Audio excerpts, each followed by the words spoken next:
petite analyse sur les émeutes qui se passent en ce moment en France. Donc voilà, Nalo Banalingala.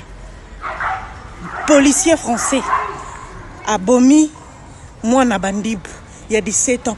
Bomoni ndenge Bandibu baningisi France. Batelemi. France eza ya koyinda. Moto ezopela.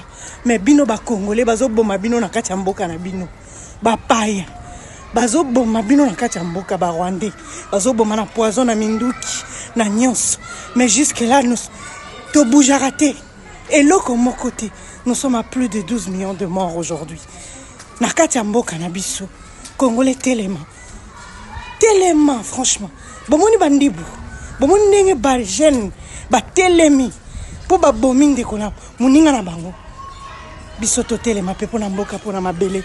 Pona mabele babunda te mutu moko aningisi France ezozika. Bongo bino ba Congolais ba obona bino depuis plus de 20 ans. Tout le bien. Moi na mon kaka ya Mundibu eza to benga bango bongo barabu. Bomoni bino sikoyo. Bazo boma bino na kati ya mboka na bino bazo piller. Bozo vivre vie à malonga te passe. Bino wana ba misusu kutu bayembela na ba Rwandais wana.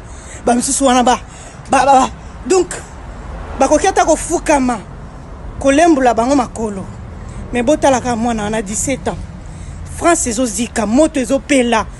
Lelo toza soki 3e jour. Bozo mona ba emetu wana. Mutu moko mwana moko ya 17 ans. Ba bomiye. Amundi wa arabe. Bomoni ninge France ningani. Batu nyonso batelemi. Congolais bongo biso boma depuis plus de 20 ans. Bazo piller biso. Telema Congolais. Telema bunda mabele babundela kayango. Telema jeunesse. Telema jeunesse. Jeunesse congolaise telema. Omoni loko yo. Interpeller nga makasi ba emeto eleka na minito na France. Interpeller nga makasi.